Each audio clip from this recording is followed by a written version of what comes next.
Good morning students, कैसे हो आप सभी। फलोदी जिला स्तरीय लाइव कक्षा प्रसारण के अंदर मैं ममता बिश्नोई आपका हार्दिक स्वागत और अभिनंदन करती हूँ। तो स्टूडेंट्स, हमने जो पिछला चैप्टर है उसको कंप्लीट कर लिया था। पीछे के 3 पार्ट्स आपने देखे थे, पार्ट 1, 2 और 3, जिसके अंदर आपके पहला चैप्टर कंप्लीट हो गया था, रासायनिक अभिक्रिया एवं समीकरण।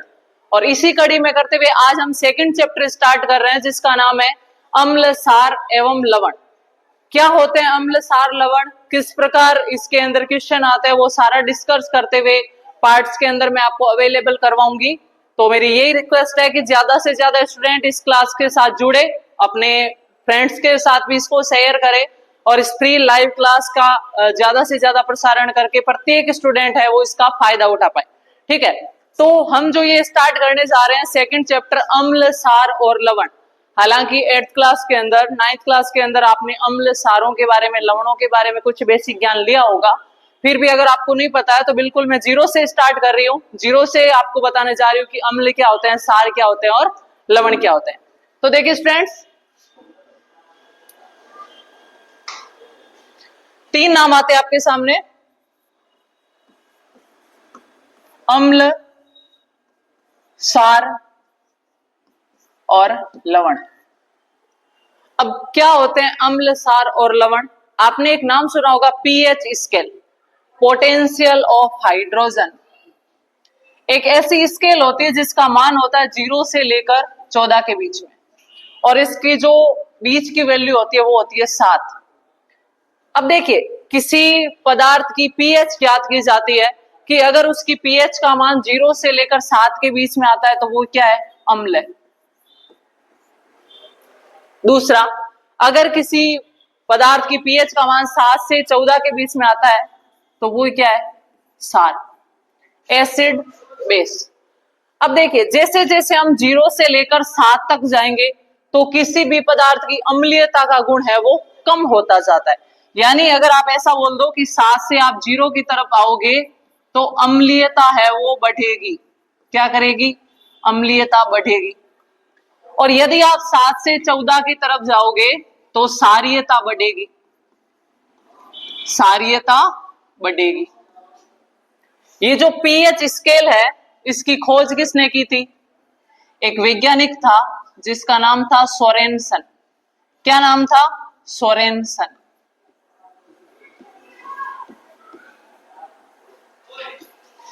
पीएच स्केल की खोज सोरेनसन नामक वैज्ञानिक ने की थी। उसने देखा कि प्रत्येक पदार्थ की पीएच निकालो, मापन यंत्रों द्वारा पीएच निकालो।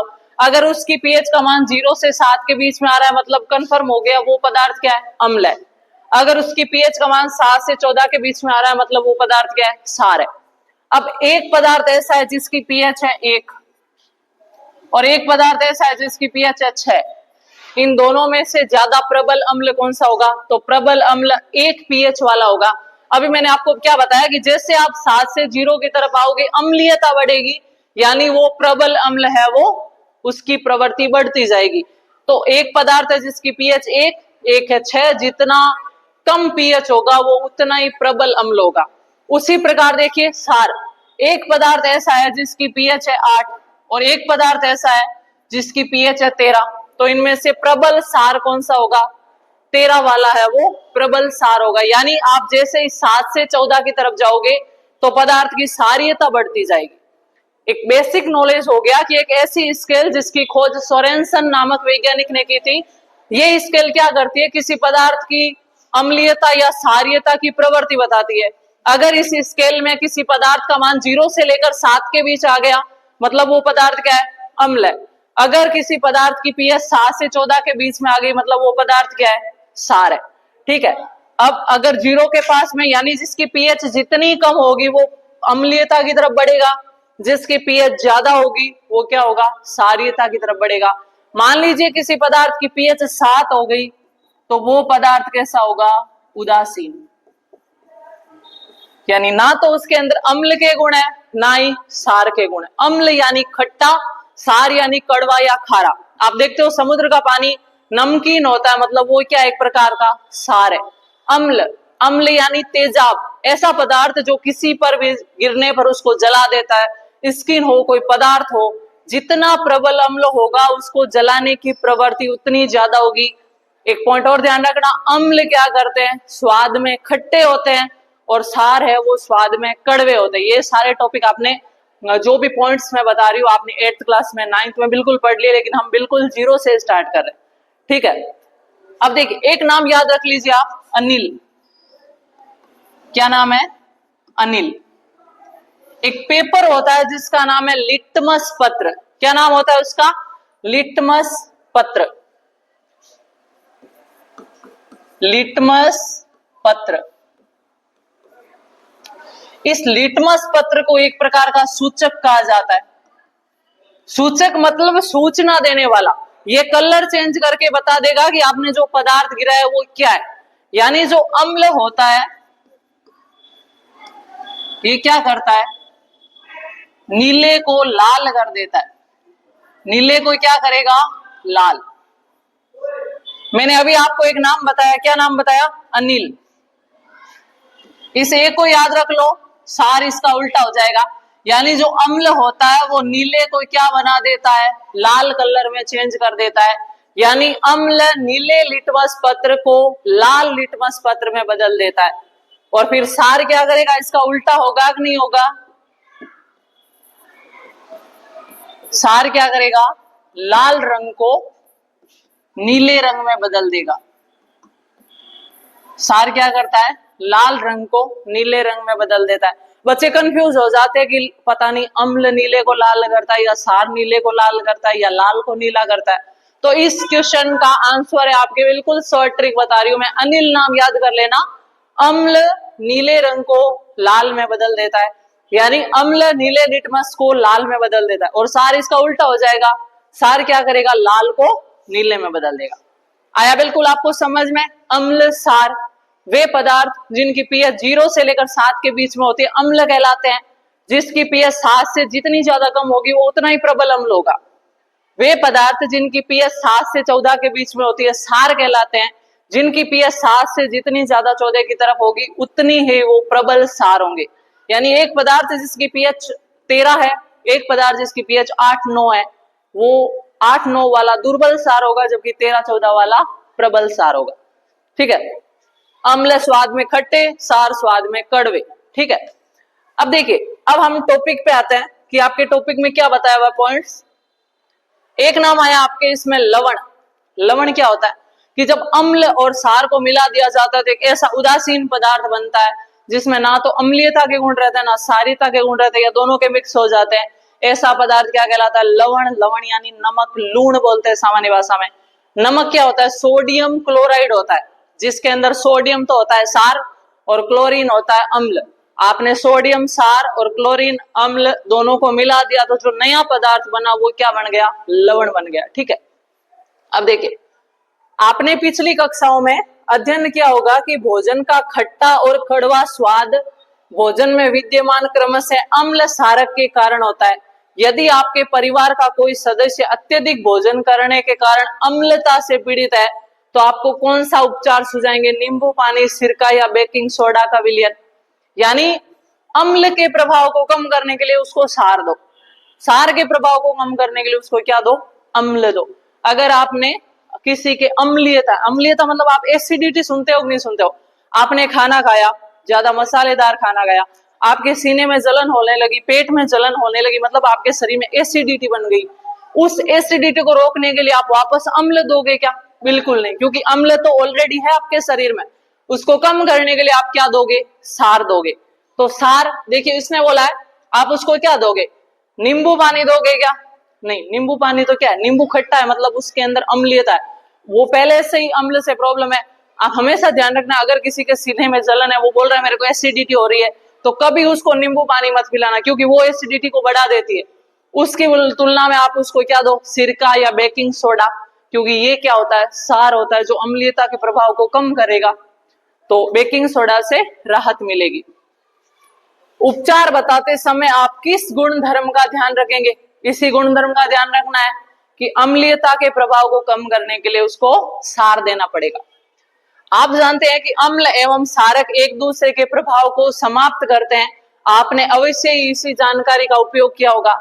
याद कीजिए कि कैसे हमने बिना स्वाद चखे खट्टे और कड़वे पदार्थों की जांच की थी।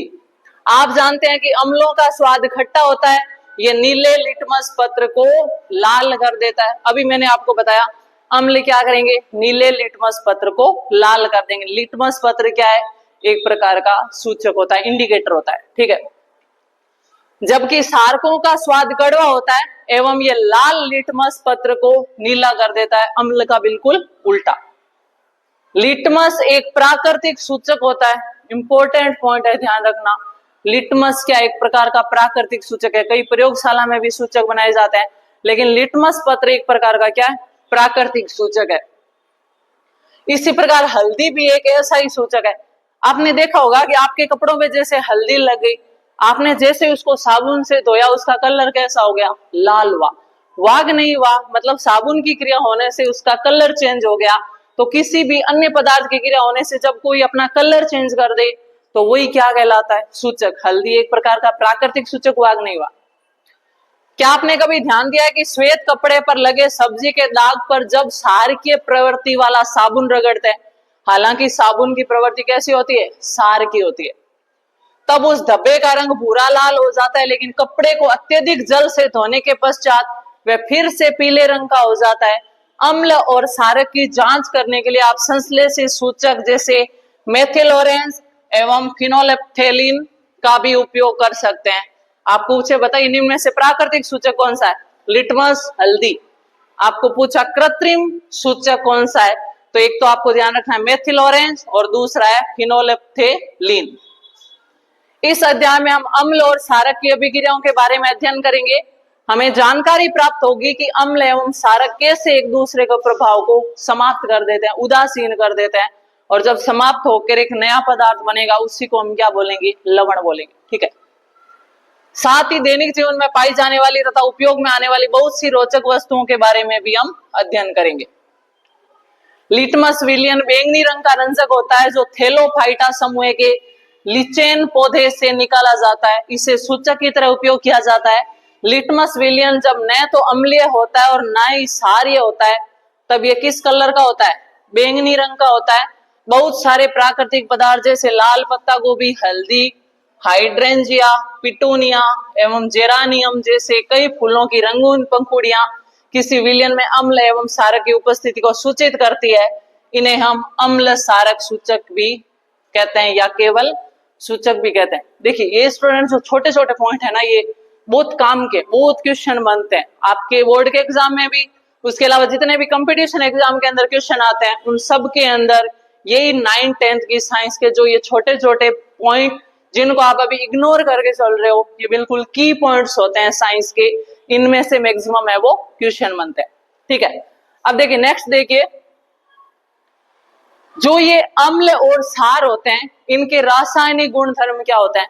रासायनिक गुणधर्म मतलब अम्ल अगर किसी के साथ क्रिया करेगा तो क्या बनाएगा, क्षार अगर किसी के साथ क्रिया करेगा तो क्या बनाएगा, तो इसको डिस्कस करते हैं हम। तो स्टूडेंट्स अब हम देखते हैं कि जो अम्ल और क्षार है वो सबसे पहले धातु के साथ क्रिया कैसे करते हैं। आवर्त सारणी के अंदर जितने भी दाईं ओर तत्व स्थित होते हैं वो सब क्या कहलाते हैं, धातु। बाईं ओर स्थित तत्व क्या कहलाते हैं, अधातु। और उनके बीच में कुछ सीडी नुमा संरचना जैसे 7-8 तत्व होते हैं वो क्या कहलाते हैं, उपधातु, जैसे सिलिकॉन है, जर्मेनियम है।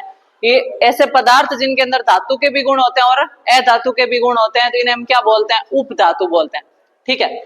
अब देखिए अम्ल एवं क्षारक धातु के साथ कैसे अभिक्रिया करते हैं। देखिए स्टूडेंट्स अगर आपको यहाँ पर साफ नहीं दिख रहा है तो मैंने बार बार बोल रहा है एक बात आपको कि अपने पास बुक रखिए, जो जो इंपॉर्टेंट पॉइंट बता रही हूँ, जो जो पढ़ा रही हूँ उसको अंडरलाइन करते जाइए, जो जो इंपॉर्टेंट चीज बता रही हूँ याद करने लायक उसको आप स्टार मार्क करते जाइए और साथ साथ में समझ आएगा आपको, ठीक है।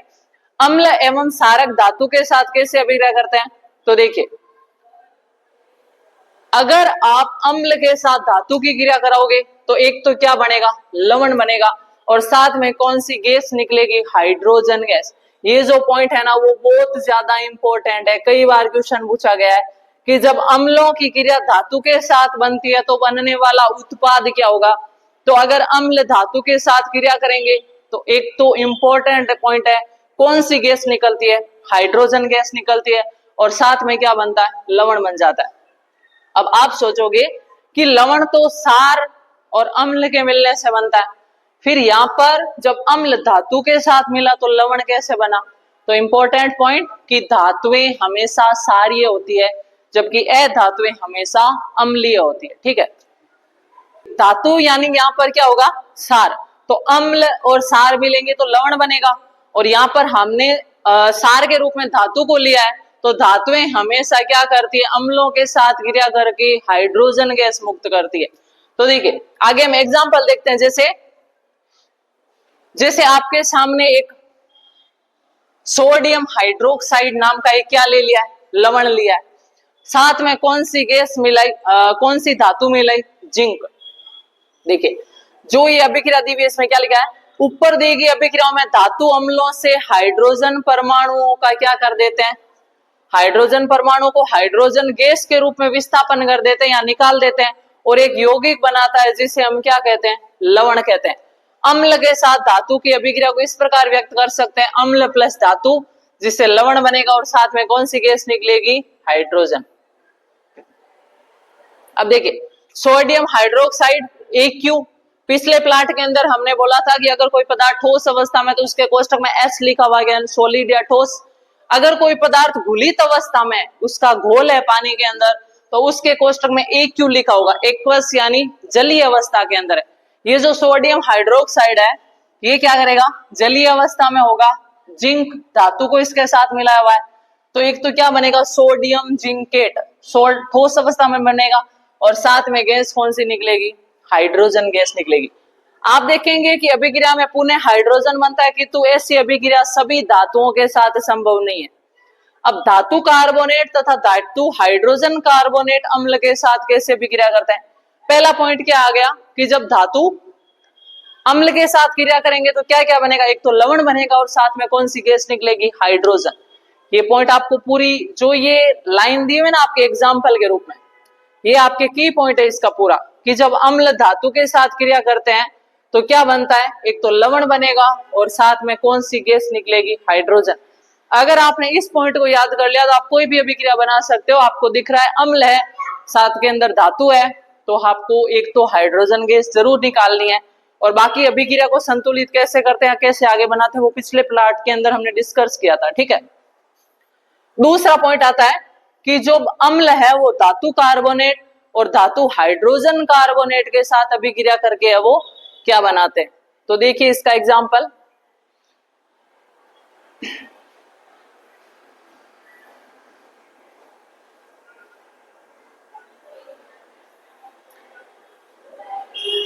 यहां पर एक एग्जांपल दिया हुआ है, सोडियम कार्बोनेट और सोडियम बाइकार्बोनेट। CO3 सोडियम के साथ है तो सोडियम कार्बोनेट, कपड़े धोने का सोडा बोलते हैं इसको। और तीसरा अगला आ गया NaCO3 यानी सोडियम बाइकार्बोनेट, मीठा सोडा या खाने का सोडा बोलते हैं इसको। इन दोनों की जब अम्ल के साथ क्रिया कराएंगे, हाइड्रोक्लोरिक अम्ल है एक प्रकार का, जब इसके साथ क्रिया कराएंगे तो एक तो बनेगा लवण सोडियम क्लोराइड, साथ में पानी बनेगा और साथ में गैस कौन सी निकलेगी? कार्बन डाइऑक्साइड गैस निकलेगी। तो क्या ध्यान रखना है कि जब अम्लों की क्रिया है वो कार्बोनेट और बाइकार्बोनेट के साथ करवाते हैं तो कौन सी गैस निकलती है? कार्बन डाइऑक्साइड गैस निकलती है, पानी के अणु निकलते हैं, और बाकी क्या बनता है? लवण बनता है।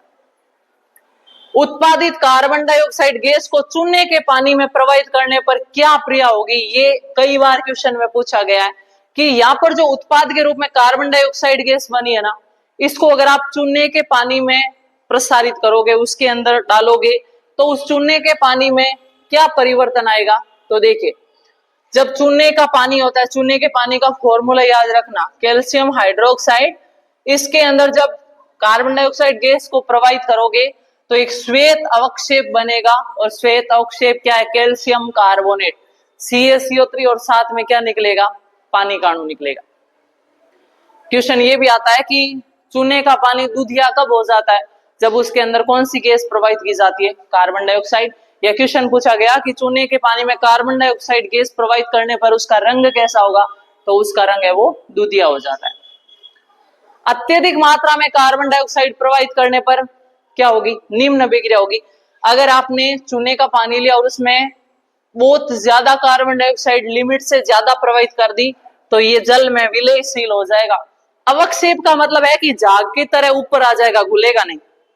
और अगर आपने ज्यादा कार्बन डाइऑक्साइड प्रवाहित की तो ये पदार्थ क्या करेगा, जल के अंदर विलयशील हो जाएगा, यानी घुल जाएगा। तो ध्यान रखना, अगर आपने कार्बन डाइऑक्साइड को लिमिट मात्रा में प्रवाहित किया है तो वो ऊपर झाग की तरह अवक्षेप की तरह आ जाएगा, लेकिन अगर आपने कार्बन डाइऑक्साइड को बहुत ज्यादा प्रवाहित कर दिया तो वो उसके अंदर घुल जाएगा। चूना पत्थर, खड़िया एवं संगमरमर कैल्शियम कार्बोनेट के विविध रूप है। सभी धातु कार्बोनेट एवं हाइड्रोजन कार्बोनेट अम्ल के साथ अभिक्रिया करके संगत लवण, कार्बन डाइऑक्साइड और जल बनाते हैं। जैसे पहले वाले पॉइंट का की पॉइंट था कि हाइड्रोजन गैस निकलती है, उसी प्रकार यहाँ जब अम्ल कार्बोनेट और हाइड्रोजन कार्बोनेट के साथ अभिक्रिया करेंगे, यानी जब धातु कार्बोनेट और हाइड्रोजन कार्बोनेट अम्ल के साथ अभिक्रिया करेंगे तो उत्पाद क्या बनेगा, एक तो लवण बनेगा, साथ में गैस कौन सी निकलेगी, कार्बन डाइऑक्साइड। इंपोर्टेंट है, जब अम्ल धातु के साथ क्रिया करेगा तो हाइड्रोजन गैस निकलेगी, और जब अम्ल कार्बोनेट और हाइड्रोजन कार्बोनेट के साथ अभिक्रिया करेंगे तो कौन सी गैस निकलेगी, कार्बन डाइऑक्साइड गैस निकलेगी। और ये गैस क्या करेगी, चूने के पानी को दूधिया कर देगी। अगला पॉइंट है, अम्ल और सारक परस्पर कैसे अभिक्रिया करते हैं। यदि आपने अम्ल और सारक को मिला दिया तो क्या बनेगा, इसको डिस्कस करते हैं हम। तो स्टूडेंट्स, मैंने पहले ही आपको बताया था कि जब अम्ल और सार आपस में मिलते हैं तो वो एक लवण बनाते हैं, और वो अभिक्रिया में दोनों ही ना तो अम्ल का प्रभाव रहेगा ना सार का रहेगा, यानी वो उदासीन हो जाएंगे। और इस अभिक्रिया को भी क्या बोलेंगे, उदासीनीकरण अभिक्रिया। जैसे देखिए NaOH सोडियम हाइड्रोक्साइड एक सार है, HCl हाइड्रोक्लोरिक एक अम्ल है। जब सार और अम्ल मिला तो एक लवण बना, लूण या नमक बना। आपको पता होगा कि जो हम दैनिक जीवन में खाने के लिए भोजन में उपयोग लेते हैं नमक, उसका फॉर्मूला क्या होता है, NaCl। रासायनिक भाषा में उसको सोडियम क्लोराइड बोला जाता है। तो एक तो लवण बनेगा और साथ में क्या निकलेगा, पानी का अणु निकलेगा। देखो, अम्ल एवं सारक की अभिक्रिया के परिणाम स्वरूप लवण तथा जल प्राप्त होते हैं, तथा इसे उदासीनीकरण अभिक्रिया कहते हैं। बहुत इंपॉर्टेंट है, ध्यान रखना है। उदासीनीकरण अभिक्रिया किसे कहते हैं कि जब अम्ल और सार आपस में क्रिया करते हैं तो एक तो लवण बनता है और साथ में क्या बनता है, जल का अणु बनता है। और इस अभिक्रिया को हम क्या बोलेंगे, उदासीनीकरण अभिक्रिया कहते हैं। इस लाइन को आप अंडरलाइन कर लीजिए और स्टार मार्क लगा लीजिए, आपको याद करना है, बहुत इंपॉर्टेंट चीज है। उदासीनीकरण अभिक्रिया किसे कहेंगे, सारक यानी सार प्लस अम्ल मिलकर लवण बनाएंगे, साथ में जल का अणु बनेगा, और इस अभिक्रिया को क्या बोलते हैं, उदासीनीकरण अभिक्रिया। नेक्स्ट पॉइंट आता है, अम्लों के साथ धात्विक ऑक्साइडों की अभिक्रिया। यानी अम्ल है वो धातु के ऑक्साइडों के साथ अभिक्रिया करके क्या बनाएंगे। तो देखिए, जब अम्ल धातु ऑक्साइडों के साथ मिलेंगे तो उदासीनीकरण अभिक्रिया की तरह ही क्या बनेगा, लवण और जल। धातु का ऑक्साइड है मतलब उसके अंदर गुण कैसा है, सार का गुण है कि नहीं है, और साथ में हम अम्ल जोड़ देंगे तो क्या बनेगा, लवण प्लस जल। आप देखेंगे कि विलयन का रंग नील हरित हो जाएगा और कॉपर ऑक्साइड घुल जाता है। विलयन का नीला हरित रंग अभिक्रिया में कॉपर क्लोराइड के बनने के कारण होता है। धातु ऑक्साइड एवं अम्ल के बीच होने वाली सामान्य अभिक्रिया को हम इस प्रकार लिख सकते हैं। अब उपरोक्त अभिक्रिया के लिए समीकरण लिखकर इसे संतुलित कीजिए। सारक एवं अम्ल की अभिक्रियाओं के समान ही धात्विक ऑक्साइड अम्ल के साथ अभिक्रिया करके क्या बनाएंगे, लवण और जल। अतः धात्विक ऑक्साइड को सारकीय ऑक्साइड भी कहा जाता है, क्योंकि धातुओं के अंदर गुण किसका होता है, सार का होगा। तो जो धातुएं ऑक्साइड बनाएंगी वो और सार ऑक्साइड बनाएंगे, उनमें कुछ अंतर है क्या, बिल्कुल नहीं है। इसलिए जो धातु के ऑक्साइड होंगे उनको हम सारों के ऑक्साइड है वो कह सकते हैं। फिर आता है सारों की अभिक्रिया। सारक के साथ धात्विक ऑक्साइडों की अभिक्रिया कैसे होगी, इन सब के बारे में हम डिस्कस करेंगे नेक्स्ट क्लास के अंदर। तो यहाँ तक आपके कोई भी डाउट है तो आप कमेंट कर दीजिए। नेक्स्ट पार्ट के अंदर मैं इस यहाँ तक अगर कोई डाउट है तो उसको आपके सोल्व करूंगी, और डाउट नहीं है, बिल्कुल आपको अच्छी तरह समझ में आ रहा है, तो जो जो इंपॉर्टेंट पॉइंट बताइए, जो जो अभिक्रिया बताइए, आपको याद करते हुए चलता है। और इसी के साथ मिलते हैं नेक्स्ट क्लास के अंदर। तब तक के लिए थैंक यू सो मच।